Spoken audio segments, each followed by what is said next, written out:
Everyone, welcome back. कैसे हैं आप सब? आई होप आप सब अच्छे होंगे। मैं हूं रितु और आप देख रहे हैं आरजी ब्लॉग इंडियन विलेजर। तो जी, ये है दोपहर का टाइम और आज मुझे अपनी ड्रेसिंग टेबल कई दिनों से सोच रही थी कि मुझे इसको थोड़ा सा चेंज करना है, जो इसका सामान है एडजस्ट करना है, क्योंकि हम जल्दबाजी में इधर उधर सामान रख ही देते हैं। ये भी नहीं है, मैनेज भी हम ही करते हैं, बट ये भी हमें मानना पड़ेगा कि सामान को इधर उधर भी हम ही रखते हैं। कभी कभी हम इतनी जल्दबाजी होती है कि शायद हम ये सोच लेते हैं कि चलो बाद में ठीक कर दूँगी। तो सबसे पहले बस मैंने ड्रेसिंग टेबल अपनी सारी खाली करी और खाली करने के बाद फिर मैंने इसको कॉलिन डाल के अच्छे से साफ़ किया।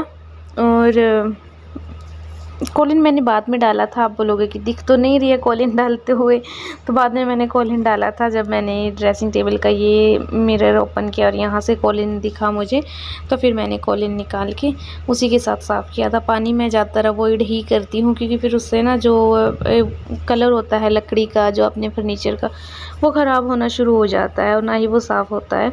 तो इसीलिए बस पहले मैं इसको साफ़ कर लेती हूँ और फिर सामान को एडजस्ट करूँगी।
तो जी, मैं अपना पिटारा खोल के बैठ गई हूँ और यहाँ पे मैंने एक दो बार सामान ऐसे, कभी ऐसे लगाया कभी वैसे लगाया। फिर बाद में जो सेटिंग बैठी, फिर मतलब मैंने 2-3 बार चेंज किया कि इसको यहाँ अरेंज करूँ, इसको यहाँ अरेंज करूँ। और आपको पता ही है, सब जब सेटिंग करके देखते हैं, जो फिर लास्ट में हमें अच्छा लगता है फिर उसी को हम एडजस्ट कर देते हैं, उसी को हम रख लेते हैं, वही तरीका हम अपना लेते हैं। और यहाँ पे ना मैंने कुछ बिंदियाँ निकाली हैं जो सिर्फ एक दो बची थी, तो मैंने इनको हैंडी कर लिया है, ताकि सामने जो चीज़ें कम हैं जिनको ख़त्म जल्दी किया जा सकता है उनको हैंडी रखिएगा। मतलब ऐसे रखिएगा कि वो आपके यूज़ में जल्दी आए। तो इसीलिए बस मैंने बिंदी जो कम थी वो बाहर ही रखी और सामने रखी। और इनके अंदर मैंने एक प्लास्टिक रबड़ डाल दी थी, जिससे ये बिखरे भी ना और मैं जब निकालूं तो इजीली निकल भी जाएं। तो आप भी ऐसी कोई छोटी छोटी ये ट्रिक्स होती हैं जिससे हम चीज़ों को मैनेज कर सकते हैं, रख सकते हैं। और जो मैंने ये 10-10 रुपये वाली बास्केट मैंने आपको बताया था, तो ये मैंने काफ़ी मंगवा रखी थी, तो जिसमें से मैंने 2 अपनी ननद को दे दी थी और बाकी मेरे पास हैं। तो उनके अंदर ही मैंने सामान एडजस्ट किया है। अगर मुझे इनकी ज़रूरत पड़ेगी इन फ्यूचर कहीं और पे, तो मैं यहीं से निकाल लूँगी। तो नेल पेंट भी मैंने इस बार इसी बास्केट में डाल दी है। और जो ये वुडन की छोटी सी बास्केट है, इसके अंदर मैंने थोड़ी सी जो पूजा की बाती होती है घी में भिगो के, वो डाल के रखी हैं, क्योंकि कई बार कुछ ऐसा ध्यान आता है कि अरे आज तुलसी है ना, तुलसी माता है ऊपर, तो उधर मुझे कई बार दीपक जलाना पड़ता है। तो फिर तभी से ये कार्तिक महीना होता है जो, तब से ये यहीं पे है। तो बस मैंने इसको अलग से रख दिया है वुडन बास्केट में, और इसके ऊपर मैंने माचिस मैच बॉक्स भी रख दिया है। और यहाँ इस बॉक्स के अंदर थे रबड़, इलास्टिक रबड़। तो जो मेरे मेकअप ब्रश थे, आई ब्रश, जो ब्लशर का ब्रश होता है, फेस ब्रश होता है, सारे ब्रशेस ये भी मैंने एक इलास्टिक डाल के फिर इनको अच्छे से मैनेज कर दिया, अदरवाइज़ ये पूरे के अंदर फैल जाते हैं और फिर मिलते भी नहीं हैं। अब ये होगा कि मुझे सिर्फ ये सारे उठाने हैं और जो निकालना है उसको फटाक से निकाल लेना है, और वापस से डालना भी ईजी है, निकालना भी ईजी है। तो ये सब मैंने किया। और जो फेस के लिए जो मुझे हैंडी रखना होता है वो मैंने एक बास्केट में डाला, और जो चीज़ें ऐसी थी कि जिनको बहुत कम यूज़ किया जाता है, या फिर मैंने देखो ये जो लिप लाइनर्स हैं ये मेरे नहीं हैं, ये मुझे ऐसे ही मिल ही गए। मैंने मेरी नंद की शादियों में मैंने एक एक दो दो, जब आई थिंक पता नहीं कहाँ से मुझे ये मिले हैं, तो ये भी है मेरे पास, मैं कभी यूज़ नहीं करती, तो फिर इनको भी मैंने इस बार हैंडी रखा, ताकि अगर मुझे कुछ ज़रूरत भी पड़े तो फिर मैं इनको एटलीस्ट यूज़ तो करूँ, मुझे ध्यान तो रहे कि मेरे पास ये चीज़ है और मुझे ये यूज़ करनी है। इसलिए फिर इनको भी मैंने फिर एक दूसरी रबड़ ली मैंने, हेयर रबड़, उसके अंदर डाला, क्योंकि सामान थोड़ा ज़्यादा हो रहा था और इलास्टिक की रबड़ वो इतनी मज़बूत नहीं थी, तो इसलिए मैंने इसके अंदर दूसरी हेयर रबड़ डाली और बिल्कुल अच्छे से ये सेट हो गया, इधर उधर बिखरा नहीं। अदरवाइज़ पता है क्या होता है, जब मुझे काजल लगाना होता है तो लाइनर आता है, कभी कुछ आता है हाथ में, तो इससे अच्छा स्पेस भी बन गया है इसके अंदर। तो ये छोटी छोटी टिप्स होती हैं जो आप अपनी डेली लाइफ में यूज़ करके अपने लाइफ को थोड़ा सा इजी पीजी कर सकते हैं। और बाकी भी सामान जैसे जैसे एडजस्ट मैंने किया, पहले मैंने ऐसे लगाया, फिर मुझे दूसरी तरीके से लगाया, मैंने इसको जो जो मतलब मुझे ठीक लगता रहा मैं वैसे वैसे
जी ड्रेसिंग सेंस बोलूँ, ड्रेसिंग टेबल तो हो गया है सेट। बस अब जो ये वार्मर था या हॉट पैड, अब इसको मैं रख देती हूँ क्योंकि गर्मियाँ आ गई हैं तो अभी इतनी मुझे इसकी ज़रूरत नहीं पड़ती। और सच बताऊँ तो अभी तो मतलब जिस दिन पेन होती है मैं सिकाई भी करती हूँ अपनी गर्दन की, बट उससे ज़्यादा मैं परहेज़ ही करना बेहतर समझती हूँ क्योंकि पेन किलर्स फिर मुझे उससे ज़्यादा फिर लीवर में मेरे परेशानी आती है, तो फिर पेन किलर्स लेने से बचती हूँ। तो परहेज़ ही मैं ज़्यादा करना प्रेफर कर रही हूँ इस टाइम। और इसको साथ ही गर्मी में मतलब इरिटेशन होती है कैसे लगाएं, तो इसको अभी इस टाइम के लिए तो मैं रख दूँगी अलमीरा में और उसके बाद फिर मैं इसको बेड बॉक्स में रख दूँगी क्योंकि बाहर बच्चे हैं तो तोड़ फोड़ देखना क्या रखा है बॉक्स में, उनका ये क्यूरियोसिटी भरा कार्य ना चला ही रहता है। और यहाँ पे अगर किसी ने, मैंने कल पूछा था कि किसी ने नोटिस किया मेरे अंदर चेंज, तो मैंने करवाई है हेयर कटिंग। तो जी मैंने लॉन्ग लेयर करवाई है, मैंने ज़्यादा कटिंग मतलब शॉर्ट नहीं करवाई, लॉन्ग लेयर करवाई है। मैंने कभी कटिंग नहीं करवाई थी। हाँ वैसे मतलब जैसे होता है ना कि 40 दिन में 45 दिन में हम ये करते हैं कि बालों को हल्की हल्की कटिंग देनी चाहिए ताकि जो हमारे दो मुँहे बाल होते हैं वो हमारे चले जाएं और ग्रोथ ना रुके, क्योंकि जहाँ पे वो बाल स्टार्ट हो जाते हैं वहीं हमारे हेयर ग्रोथ ख़त्म हो जाती है या बंद हो जाती है। तो इसीलिए बस थोड़ा थोड़ा मैंने ट्रिम करवाया। मैंने वैसे बहुत मन था कि मैं थोड़े और लंबे ही रखूं बाल, बट उन्होंने बोला कि नहीं इतने तो आपको करना ही पड़ेगा। मैंने मैक्स लेंथ रखवाई है, बाकी आप बताइएगा कि कैसे लग रहे हैं। वैसे मुझे लंबे बाल काफ़ी पसंद हैं, बट कभी तो यार मतलब कुछ अलग करना चाहिए या कभी तो अपने शौक़ के लिए थोड़ा सा करना चाहिए, मुझे ऐसा लगा। तो बस अभी करवा लिए हैं तो चलो हो जाएंगे। अब ये एक ये है कि जो छोटे होते हैं ना बाल, तो फिर उनकी अच्छे से केयर कर सकती हूँ। अब तब तक ये इनकी लेंथ वापस नहीं आ जाती ना, तब तक मैं अच्छे से इनको पैम्पर कर सकती हूँ। और यहाँ पे मैंने आपको आई थिंक कल बताया होगा या नहीं बताया होगा, तो इसके अंदर मैंने बर्तन डाल के रखे थे पेटी के ऊपर स्टोर के अंदर, जो एक्स्ट्रा बर्तन होते हैं। तो इसके अंदर फिर पता नहीं कैसे चूहिया घुस गई और वो मर गई। तो फिर भाई ऐसे तो नहीं रख सकते, तो फिर मैंने सारे बर्तन धोए, साफ़ किए और धूप में पूरी दोपहर इनको मैंने धूप में रखा ताकि अच्छे से जो इनके जम्स बैक्टीरिया या पानी जो भी है वो सूख जाए। और जो ये बॉक्स है इसको भी मैंने पूरी दोपहर धूप में ही रखा और अब इसको अच्छे से साफ़ करके अब वापस से इसको मैं लगा दूँगी, इसके अंदर बर्तन लगा दूँगी।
तो ये सारे बर्तनों को इस बार मैंने खुला ही रखा है। मैंने थर्मस है जो उनका भी ढक्कन बंद नहीं किया, टिफ़िन थे वो भी खुले ही रखे हैं ताकि किसी के अंदर अगर थोड़ा बहुत पानी रह भी गया होगा। वैसे तो मैंने कोशिश करी है कि मैं पूरा सुखा के ही डालूं, फिर भी हमें नहीं पता होता है ना, कभी बर्तन के अंदर से कहीं से जैसे ये थर्मस वगैरह होते हैं इनमें कहाँ से पानी निकल आए। और फिर इसके ऊपर मैंने टेप लगा दी थी चौड़े वाली और इसको बिल्कुल बंद कर दिया था। लास्ट टाइम मैंने नहीं लगाई थी, मैंने इसके ऊपर एक बेडशीट या एक चारपाई की चादर थी वो मैंने इसके ऊपर डाली थी, बट चूहियाँ उसको काट देती है, इसलिए मैंने इस बार इसको टेप से बंद कर दिया। और फिर बनाई पत्ता गोभी की सब्ज़ी। नवरात्रे चले हैं तो लहसुन प्याज नहीं खा रहे हैं, तो फिर ऐसे ही टमाटर की ग्रेवी बना के उसके अंदर मैंने इसको पकाया और सब्ज़ी बन चुकी है। कपड़े वॉश करे थे क्योंकि कल होना था थर्सडे और ये व्लॉग है वेडनेसडे का, तो फिर नेक्स्ट डे कपड़े वॉश नहीं कर रहे थे और मैंने सुबह सारे कपड़े वॉश कर दिए। फिर मेरे हस्बैंड जी ने कपड़े निकाले थे, वो फिर मतलब घास वगैरह का उनका जो भी भैंसों का काम होता है उनको करने के बाद वो कपड़े चेंज करते हैं, तो मैंने धो के मशीन में सुखाने के लिए डाल दिया। बट जब अब फिर मैं शाम को कपड़े वॉश करे तो इसके अंदर मशीन के अंदर कपड़े डालने लगी तो फिर निकल के आए कपड़े। सुबह से उसी के अंदर पड़े थे, मुझे ध्यान ही नहीं रहा क्योंकि याददाश्त की मेरी बहुत बड़ी दिक्कत है। तो बस अभी फिर इनको भी यहीं पे डाल दिया। आजकल धूप अच्छी होती है तो फिर सूख जाते हैं कपड़े, ऐसा कोई वो नहीं होता जैसे पहले सर्दियों में तो बड़े परेशान हो जाते थे कि कपड़े सूख ही नहीं रहे थे 2-2 दिन तक। बट अब ऐसा कुछ नहीं है, अभी चीज़ें सूख जाती हैं। ये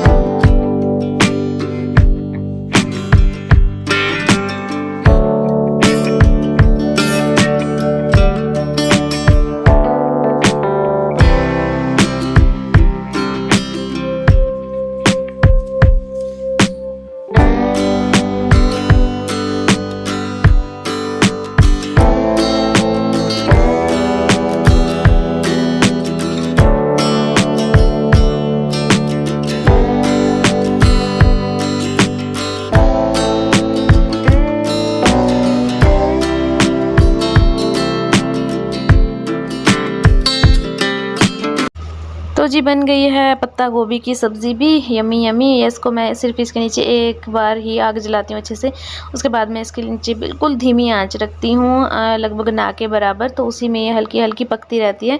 तो मुझे बार बार ये टेंशन नहीं होती कि मुझे इसको और पकाना है या आग जलानी है या कड़छी घुमानी है। तो चूल्हे का एक तो ये फ़ायदा होता है। और बस अब इसको खाली करके बर्तनों कर दूँगी साफ़, और बच्चों की दादी जी हैं जो कि वो कूड़ा गोबर फेंकने के लिए जा रही हैं, उनको उठा के अभी मैं अपना काम आगे रोटी वगैरह का शुरू करती हूँ। और आपसे मिलती हूँ कल। वीडियो अच्छी लगी हो तो like share comment and subscribe. Bye.